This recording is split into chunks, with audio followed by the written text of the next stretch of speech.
जैसे कि आप सभी जानते हैं, सच की हमेशा जीत होती है और हमारी एक छोटी सी प्रयास आप तक बड़ी खबर पहुंचाती है। तो स्वागत करते हैं आप सभी का STS न्यूज़ चैनल पर। आगे बढ़ने से पहले आप इस वीडियो को लाइक और चैनल को सब्सक्राइब जरूर कर ले और साथ में बेल आइकन भी प्रेस कर ले। चलिए बढ़ते हैं खबरों की ओर। और आप किस राज्य शहर से न्यूज़ को देख रहे हैं, कमेंट में जरूर लिखिए।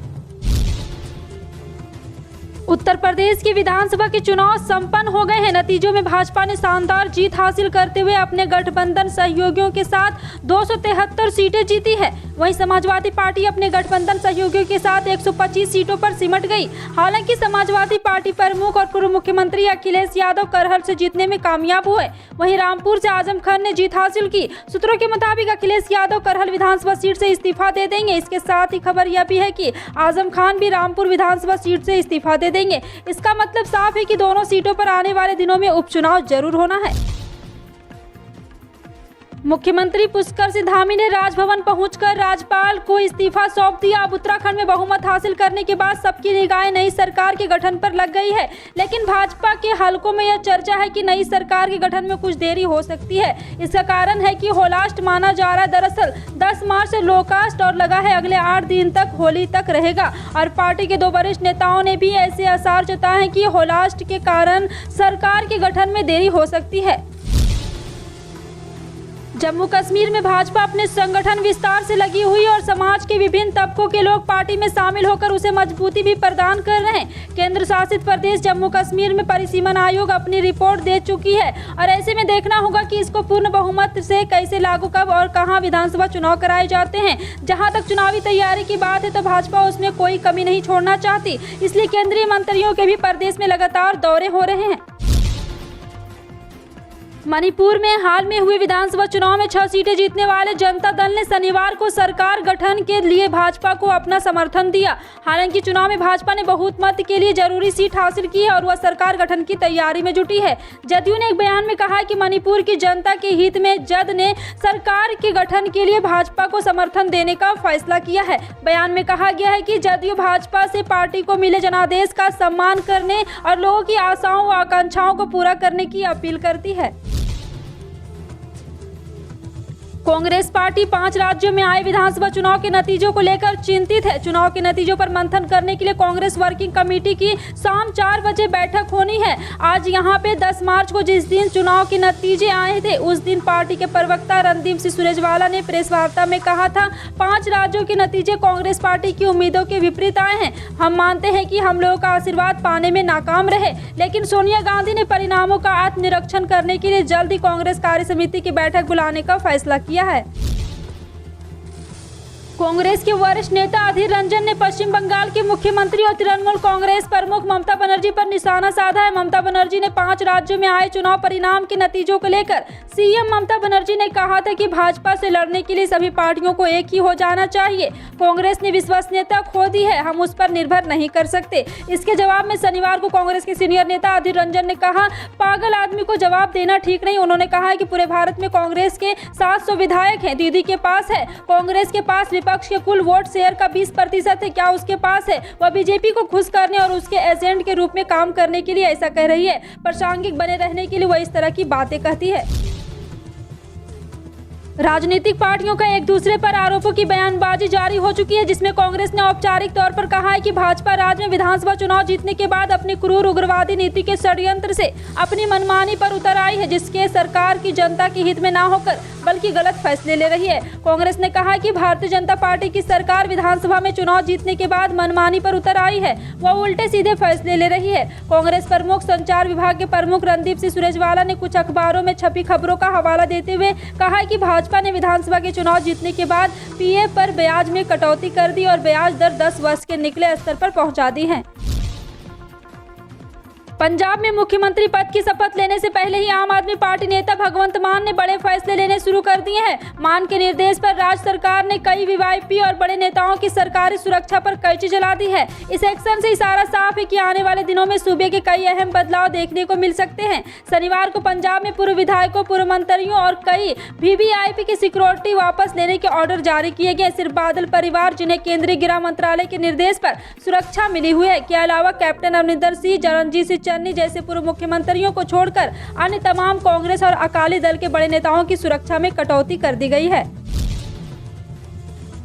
ओडिशा के चिलिका विधानसभा क्षेत्र से बीजू जनता दल के निलंबित विधायक प्रशांत जगदेव ने अपनी गाड़ी से चुनाव के लिए जमा हुई भीड़ को रौंद दिया। इस दुर्घटना में करीब 23 लोग घायल हुए, जिसमें ड्यूटी पर तैनात एक महिला पुलिसकर्मी समेत 7 पुलिसकर्मी गंभीर रूप से घायल हैं। घायलों को नजदीकी अस्पताल में भर्ती किया गया। हालांकि इस हादसे के बाद गुस्साए लोगों ने विधायकों की गाड़ी को पूरी तरह क्षतिग्रस्त कर दिया, साथ ही विधायक के साथ भी मारपीट की है। यूपी में विधानसभा चुनाव के परिणाम आ चुके। भाजपा ने भारी बहुमत से जीत हासिल की। वहीं भाजपा गठबंधन 273 सीट जीतने में कामयाब हुआ। समाजवादी पार्टी भी 125 पर सिमटी है। बता दें कि ओम प्रकाश राजभर ने गाजीपुर की जहुराबाद सीट से चुनाव जीता है, लेकिन गठबंधन चुनाव हार गया। इसके बाद राजभर ने कहा कि लोग बुलडोजर बुलडोजर चिल्ला रहे हैं, लेकिन ये भी याद रखें कि जहां जहां बुलडोजर चला है वहां इसका जनता पर कोई असर नहीं हुआ। मऊ, गाजीपुर, आजमगढ़, रामपुर में बुलडोजर चला, लेकिन आप नतीजे देख लीजिए।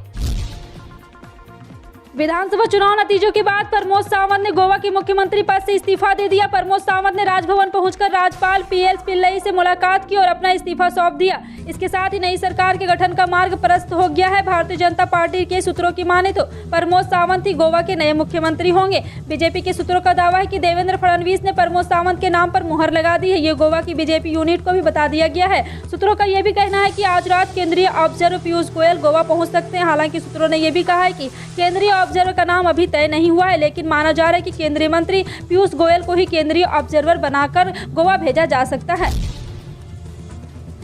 यूपी में विधानसभा चुनाव में भारतीय जनता पार्टी गठबंधन की जोरदार जीत हुई। गठबंधन ने बीजेपी के साथ ही संजय निषाद जी से गदगद है। शनिवार के साथ ही उन्होंने लखनऊ में मीडिया से बात की है, जहां उन्होंने बीजेपी को बड़ा भाई बताया और खुद को छोटा भाई। इस दौरान उन्होंने कहा है कि लोगों को त्योहारों पर मुफ्त सिलेंडर देने का वादा पूरा किया जाएगा। इसके अलावा भी लोगों की तमाम समस्याओं का ध्यान रखा जाएगा। संजय निषाद ने कहा है कि राम राज को लाना है। जिस तरह से राम जी ने निषाद को गले लगाया था, उसी तरह योगी, मोदी और बीजेपी ने हमको गले लगाया है।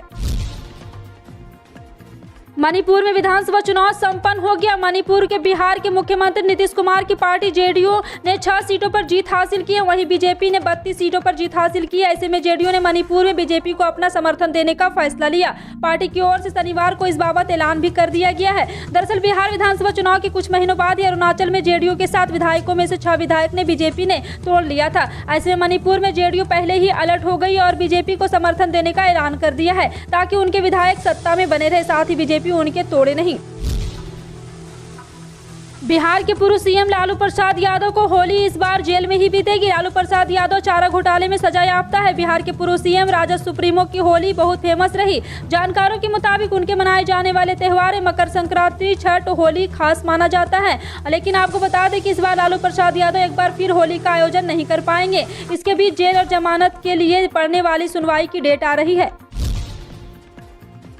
पंजाब विधानसभा चुनाव में बड़ी जीत के बाद आम आदमी पार्टी ने शनिवार का ऐलान किया है कि वह इस साल के अंत में पड़ोसी राज्य हिमाचल प्रदेश में सभी विधानसभा सीटों पर चुनाव लड़ने जा रही है। पार्टी ने कहा कि वो कांग्रेस और भाजपा दोनों पार्टियों से तंग आ चुके हैं। आम आदमी का एक विकल्प बनाना चाहती है। दिल्ली के मंत्री सत्येंद्र जैन ने शनिवार को शिमला में एक मार्च निकाला। आम आदमी पार्टी अगले महीने शिमला में नगर निगम चुनाव भी लड़ेंगे।